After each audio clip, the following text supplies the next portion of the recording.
Hai guys, selamat berjumpa kembali di channel novel populer viral yang keren ini. Sebelum mengikuti kelanjutan kisah Dev atau Camping yang semakin seru dan mendebarkan ini, mohon bantuan kalian untuk subscribe, like, komen dan share video-video yang ada di channel ini ya.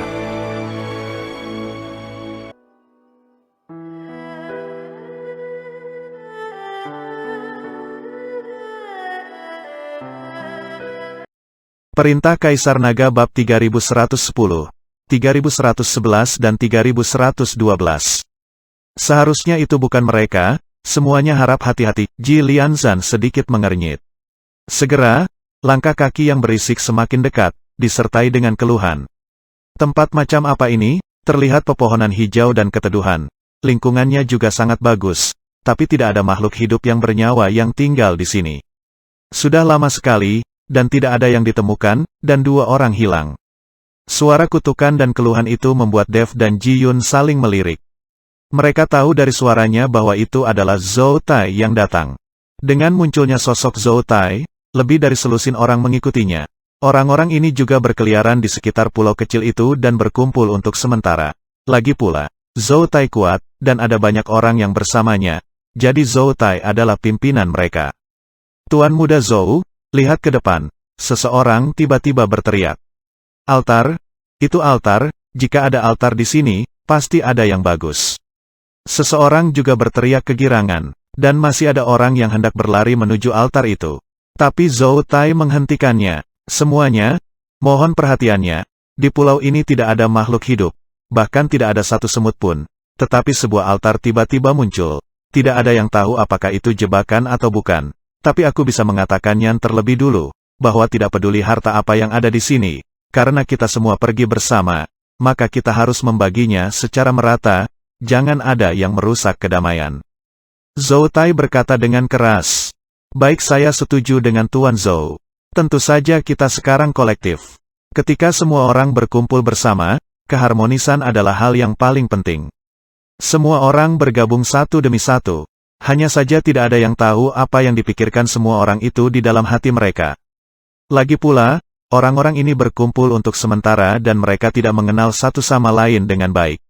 Di dunia ini di mana yang lemah memangsa yang kuat, bagaimana mungkin ada orang yang benar-benar mau berbagi manfaat secara setara?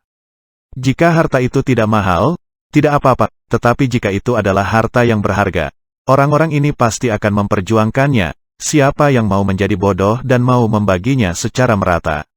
Zhou Tai juga seperti cermin terang di hatinya. Alasan mengapa dia mengatakan ini adalah untuk menstabilkan orang-orang ini terlebih dahulu. Lagi pula, dia adalah yang paling kuat di antara kelompok orang ini. Jika benar-benar ada harta, maka seharusnya dialah yang memutuskan.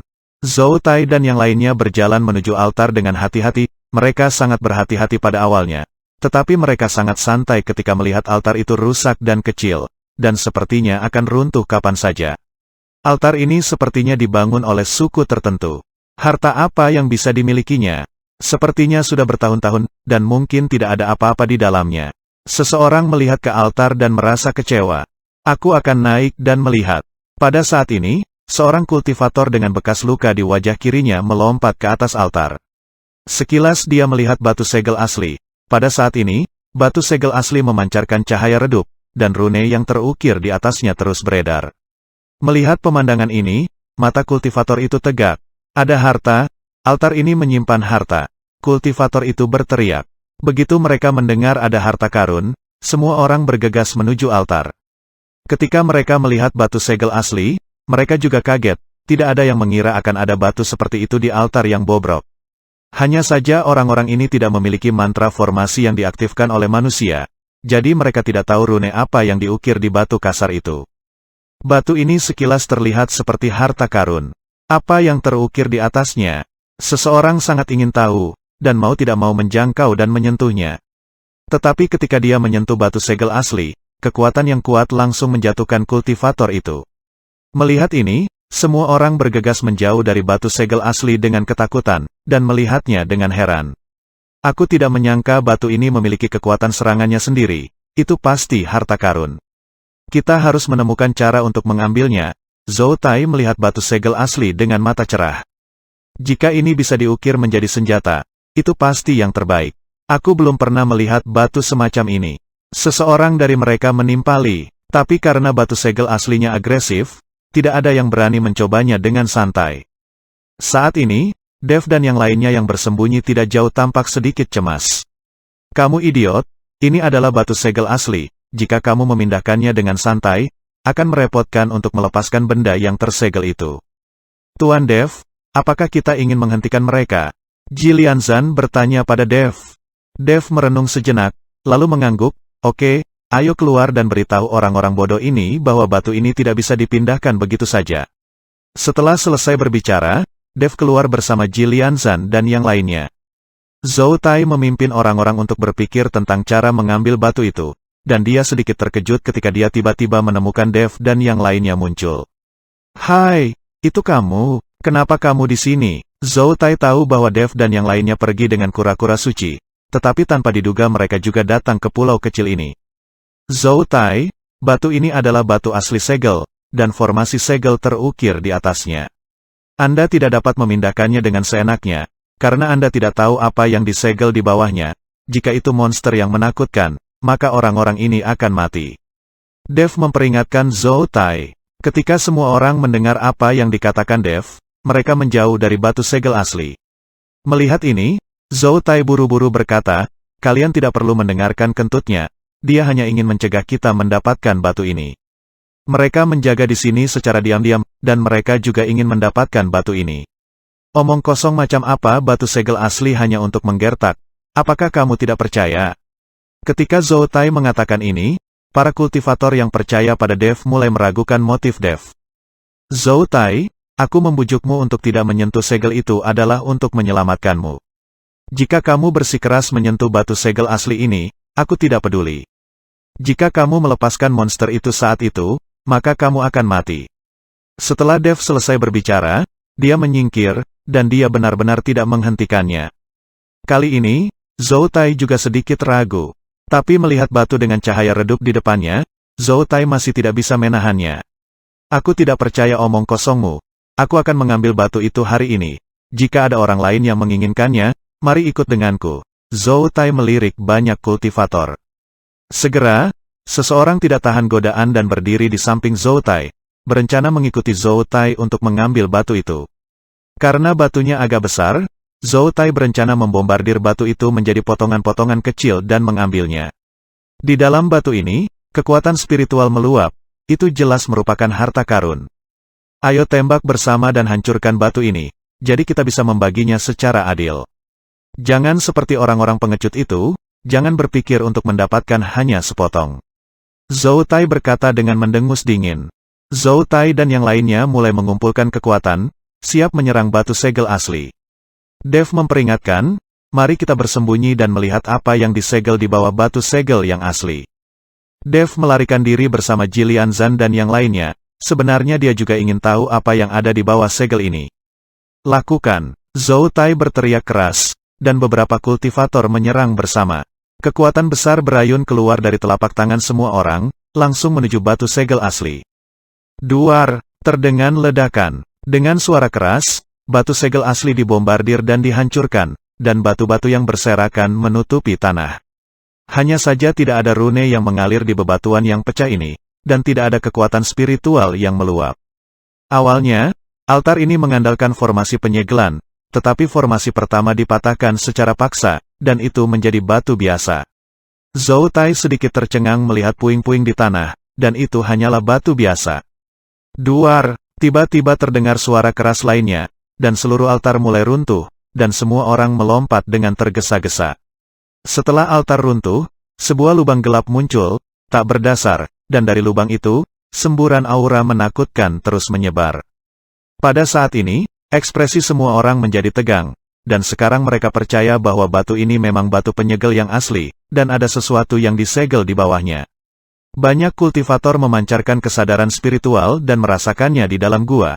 Tiba-tiba, awan kabut hitam muncul dari dalam gua, dan kemudian kabut hitam itu menyebar, dan memulai serangan membabi buta terhadap para kultivator di sekitar altar. Melihat ini, Zhou Tai dan yang lainnya tidak punya pilihan selain mulai bergulat dengan kabut hitam. Apa ini? Dev dan yang lainnya jauh, dan kabut hitam belum memenuhi udara. Roh jahat, ini adalah roh jahat. Jilianzan tiba-tiba mengerutkan kening. Roh jahat? Dev terkejut, itu benar, ini semua adalah roh jahat. Yang disebut roh jahat adalah senjata zaman kuno. Senjata ini rusak dalam pertarungan, atau pemiliknya mati dalam pertempuran. Disebabkan erosi lautan tinta dan korosi yang terjadi pada senjata itu membuat roh senjata ini tinggal di sini. Dan lama-kelamaan roh senjata ini mulai mengubah temperamen mereka dan menjadi roh jahat. Jika kamu mendapati roh jahat senjata ini, itu bukanlah sebuah peluang, tetapi kamu dapat dimanipulasi oleh roh jahat itu, dan itu dapat mengancam jiwamu. Jilianzan mengikuti Dev dan menjelaskan. Begitu Dev mendengarnya, dia memikirkan Zhongli, roh pedang pembunuh naga miliknya. Mungkin jika Zhongli ditinggalkan di sini selama ribuan tahun, temperamennya akan berubah drastis dan dia akan berubah menjadi roh jahat, bukan? Mengapa menurutmu roh-roh jahat ini begitu gila, seolah-olah mereka tidak sadar? Dev menyaksikan Zhou Tai dan yang lainnya berkelahi dengan roh jahat, dan tidak dapat menahan diri untuk tidak mengatakannya. Itu benar, banyak dari roh jahat ini rusak dan tidak lengkap. Mereka tidak memiliki kesadaran, tapi jika ada di antara mereka yang benar-benar utuh, mereka itu yang tidak akan menjadi roh jahat, dan setelah bertahun-tahun mengalami siksaan, mereka akan semakin mengeraskan diri. Hanya roh senjata yang rusak ini yang dapat berevolusi menjadi roh jahat. Roh jahat ini hanya tahu membunuh dengan liar, tanpa kesadaran berpikir, dan mereka tidak takut hidup dan mati. Dalam pemikiran mereka, tidak ada yang namanya kematian. Jawab Jilianzan. Ketika dia memikirkannya, Dev merasa bahwa yang dikatakan Jilianzan itu benar. Roh-roh jahat ini awalnya adalah roh senjata, dan mereka tidak memiliki apa yang disebut kehidupan fisik. Tentu saja, mereka tidak akan takut hidup dan mati. Selain itu, mereka tidak memiliki pemikiran, jadi mereka tidak takut apapun. Meskipun roh senjata ini tampaknya tidak terlalu kuat, mereka sangat sulit untuk dihadapi, seperti plester kulit anjing, dan mereka tidak dapat dilepaskan tidak peduli seberapa kerasnya. Ini membuat Zhou Tai dan yang lainnya semakin kesal dan emosi. Roh-roh jahat ini sangat sulit untuk dihadapi. Mungkinkah batu penyegel asli adalah untuk menyegel roh-roh jahat ini? Kalau dipikir secara logis, seharusnya tidak demikian. Meskipun ada banyak roh jahat, kekuatan mereka memang tidak tinggi. Dev sangat bingung, apakah batu segel asli itu adalah untuk menyegel roh-roh jahat ini? Tuan Dev, tidak peduli apakah batu segel asli ini digunakan untuk menyegel roh jahat atau tidak, tetapi sekarang kesempatan kita memang telah tiba. Jilianzan sedikit tersenyum. Peluang? Kesempatan apa? Dev penuh keraguan. Lihatlah di bawah tanah tempat mereka bertarung. Jilianzan menunjuk. Dev melihat sekeliling dan menemukan bahwa di mana Zhou Tai dan yang lainnya bertarung dengan roh jahat, semua jenis senjata berserakan di tanah, seperti pisau, senjata, tombak, kapak, pengait dan garpu, dan bahkan beberapa jepit rambut dan cincin. Kali ini, Dev sedikit linglung. Barusan tidak ada apa-apa di tanah, tapi mengapa begitu banyak hal yang tiba-tiba muncul sekarang? Master Sekte Ji, ini adalah... Dev bertanya dengan curiga. Tuan Dev, ini adalah roh jahat yang telah dibunuh. Hanya ketika roh jahat dibunuh, harta kelahiran mereka akan muncul. Harta karun ini menjadi benda tanpa roh dan dapat diambil sesuka hati. Meskipun senjata magis ini rusak dalam perang kuno, mereka masih sangat berharga di sini. Ini semua adalah senjata dewa kuno. Dan semakin kuat roh jahat, semakin besar nilai harta karun itu. Mata Jilianzan bersinar terang. Dev melirik Jilianzan, dia adalah pebisnis, dan dia bisa menemukan peluang bisnis di mana-mana, berpikir untuk menghasilkan uang.